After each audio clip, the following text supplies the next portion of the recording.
Yes, guys, welcome back to another video. Welcome to the George Benson football channel for 6 things that we learned from Chelsea 4, Preston North End 0. This was the epitome of the same old phrase, it was a game of two halves. The first half was a shambles. It was dire. We will talk about it for a little bit, but I'm going to let you guys know, I went to bed at 7:30 p.m. last night to wake up at 1 a.m. I've got myself 5 hours plus of sleep. My day begins at 3 a.m. with the 6 things we learned. And if that isn't a good enough reason to like the video and subscribe to GBFC, then I don't know what is. I'm buzzing with that second half performance. In particular, Chelsea got the first goal and we went bonkers. We absolutely destroyed Preston in that second half. It is the FA Cup and it is a competition that we've got to be looking at thinking, we get past Middlesbrough, let's try and get to 2 finals this year. Let's try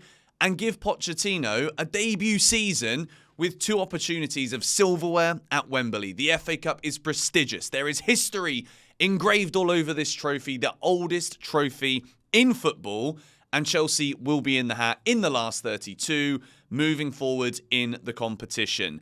I do want to talk a little bit before we get into things about this hoodie. I'm going to be selling these soon. It's got SW6, the postcode of Stamford Bridge, written on the front of it. It's made out of bamboo cotton. They're on sale very soon, and if you're not following the GBFC Telegram, then not only can you not win the signed Cole Palmer shirt, 15 goals and assists in 16 starts this season, I'm also going to be giving one of these away before they go on sale. So you can be the first one, other than yours truly, to own one.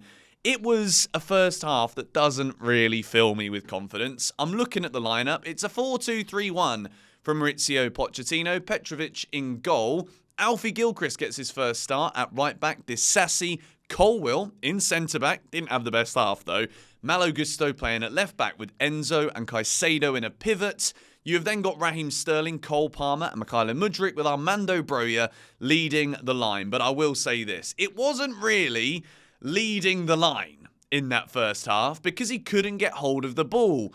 The reason that Armando Broja couldn't get on the ball is because Alfie Gilchrist is a centre-back. He's a defender, and when he was asked to get forward, he wasn't really doing it. And then Malo Gusto is so right-footed, he's comfortable with his left, but in terms of actually being an attacking outlet, he was a bit more tentative. There was good link-up between Mudryk and Gusto with nice little Mudryk touches on that left-hand side, but the balance, when it came to stretching the play, playing against the low block, you've got to be able to provide that natural width. And in the first half, it didn't come.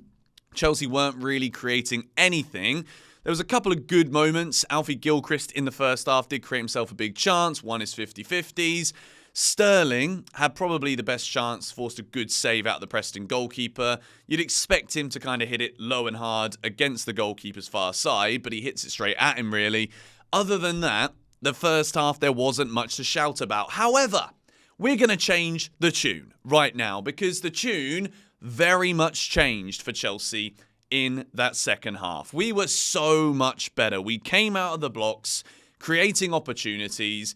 And yes, we didn't see until the 60th minute Gusto actually moved to right back. But from that point, Armando Broja had already opened the scoring for Chelsea. It was great work and fight, determination from Mudryk to get the ball to Malo Gusto, who gets it on his right foot and puts in a peach. James and the bloody giant peach of a cross onto the head of Armando Broja, who scores the first real opportunity of the game that he had. It's a brilliant header. It sets the tone for the rest of the match for Chelsea. Thiago Silva, not even been on the pitch for 5 minutes. He buries the second one with that classic Thiago Silva run into the near post, beating the goalie with the power of the header. And it's 2-0. Raheem Sterling, a man who until the free kick I thought was absolutely atrocious today. And I don't have a Sterling agenda. I just expect so much more from him. And then the free kick. It's magnificent. It's like Newcastle all over again. But this time, Chelsea are cruising as opposed to being cruised on. Although it was 1-1, I think, at the time when Sterling scored that goal. Or it was to make it 1-1. Brilliant free kick. And then goal number 4 is my favourite. It's a beautiful team goal finished by Enzo Fernandez. Chelsea get the job done.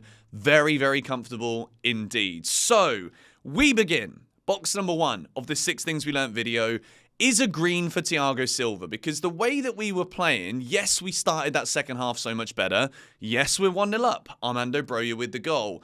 Thiago Silva comes on. Cole Palmer with the assist. That's 15 goals or assists in 16 starts. This man is ridiculous. But I want to talk about Thiago Silva, because at 2-0, you just know that Chelsea should be comfortable. And I think it was when that second goal went in, we had the confidence to start really playing again. And I think it's so fitting that a man who's 39 years old, there's been a couple of high-profile mistakes, but still, this guy just comes on the pitch and it's a bullet header. It's absolutely magnificent the way, still at 39 years old, there's that little burst of pace in the box that Thiago Silva has, and he buries it. And from that point on, Chelsea were cruising. Preston didn't create anything after that moment, and I think Thiago Silva, as much as I'm happy that he didn't start, because we don't need to wrap him in cotton wool, because he is still fit, he is still scoring, and he's still putting in brilliant performances at the back. But overall, I'm delighted for him. Every time he scores, you just wonder, is that the last time we're going to see Thiago Silva bury a header into the back of the net? And you hope it isn't, but every time he scores, I'm always delighted for him. Speaking of delighted, I'm delighted for Armando Broja. This man has had to be very patient. He's making a lot of noise saying, I want to fight for my Chelsea future. And he buries that opening header. It's a brilliant header, by the way. We spoke about it when we're talking about the game itself. Mudryk working, fighting really hard. Gets the ball to Gusto, whips it in with that right foot. Brilliant cross, by the way. And it's a fantastic header. Kind of reminded me a little bit of the Danny Welbeck goal for Brighton, which was a brilliant header, by the way, earlier in the month of December. Not entirely sure how I've managed to compare Broja to Danny Welbeck there. That's totally irrelevant. I take it all back. I actually don't. It's a great header from Armando Broja. First half, he wasn't really getting the service. He was trying to drop a little bit deeper into the positions to simply involve himself in the game a little bit. Because until these moments where he scores that header, you're kind of looking at him and it's like, yeah, Chelsea need to buy another striker. Chelsea need to spend big money on another striker, but then the main chance that he gets, he finishes it and he takes it. And that is all you can ask for from a striker. When the service isn't there, yes, work hard and get yourself involved in other ways. But when that chance comes, you've got to bury it, and he absolutely did. We move into box number 3. It is a green box here for Mauricio Pochettino. I've started a TikTok, by the way, just because we're doing a load more short content now. You can follow that in the description. I posted at halftime on my TikTok saying that Chelsea were awful, basically. I was saying that things needed to change. The balance of the play that we've already discussed wasn't there. Lo and behold, within 15 minutes of that second half, Pochettino changes it. He puts Malo Gusto into right-back position and actually brings somebody, or puts someone at left-back, who is a left-footed player. Levi Colwell's not a left-back, but he's been doing the job. Silva comes on. All of a sudden, Chelsea just looks so much better when players are playing in their preferred positions. Nothing against Alfie Gilchrist. I thought he was very good. We'll talk about him in a second. But Pochettino made the changes early. And whatever he must have said to those Chelsea players at halftime resonated. It actually sunk in. Because we were shocking in that first half. Let's not beat around the bush. Poch gets them in there, and then we go and score 4 goals in the second half, keeping another clean sheet. You've got to give credit where credit is due. The substitutions were great. I think it's brilliant that at the end of the game, we see Michael Golding come on for a little 10-minute cameo, his Chelsea debut. You got David Washington also coming on. It's one of those days where you look at it, you got a Gilchrist debut, you got big goals for players who maybe need the confidence. And overall, I think we need to praise Pochettino here. It's job well done. It's a 4-0 win. We move into box number 4. I've given it to Alfie Gilchrist. In that first half where there's nothing good to shout about, the one things we're looking at is like, all right, Gilchrist looks comfortable. Yes, he got dribbled past a couple of times, but the majority of those times, the Preston player actually put it out for a throw-in to Chelsea. I absolutely love seeing players like the fight that we saw from Gilchrist at the end of that Palace game, at the end of that Luton game, to be given a start.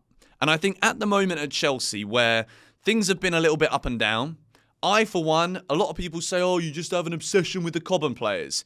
Well, I'm a Chelsea fan. This is our academy. This is our heritage. To see players like Alfie Gilchrist come in, make their debuts, look comfortable, be a part of a clean sheet, even if it's just for an hour, I'm absolutely buzzing for the man. I think as a defender, you listen to the praise of players like John Terry, previous players who back this guy to the rafters, and you've got to get excited about these kind of players coming through.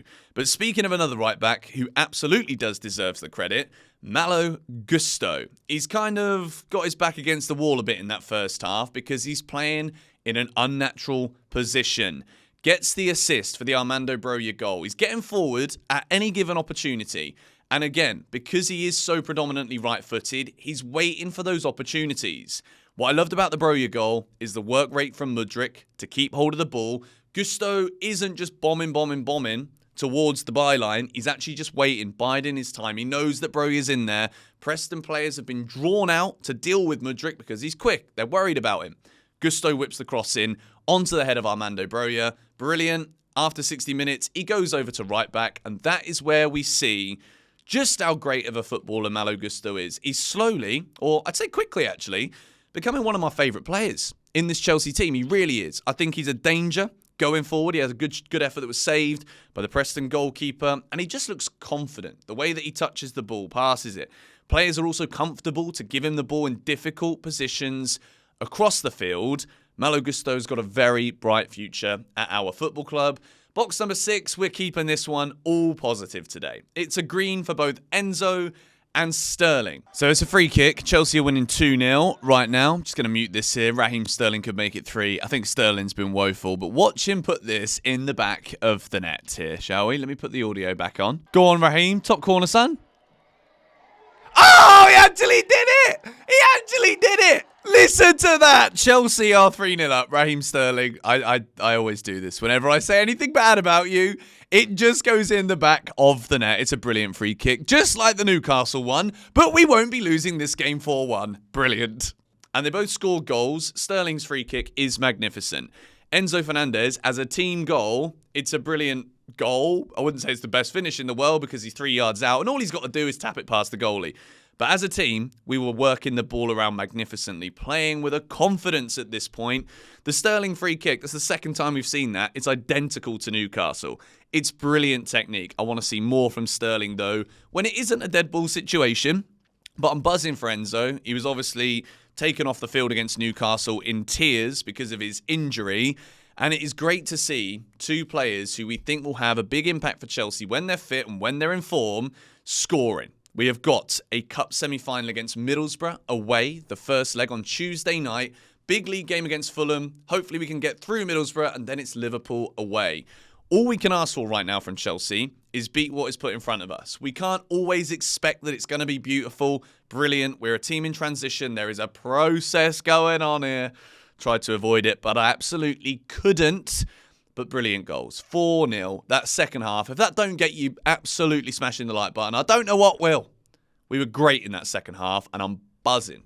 For us, for you, for me, for everything. Thank you guys for watching this 6 Things We Learnt video. If you did enjoy it, hit the like button. Make sure you're following the Telegram, the TikTok. I'm posting Instagram Reels. We're going absolutely in on GBFC this year, and there will be a video on Shootout with Eunice also later on. And as well as that, the Bali vlogs are back. The vlog channel's in the description. Thank you guys so much. Come on, you Blues.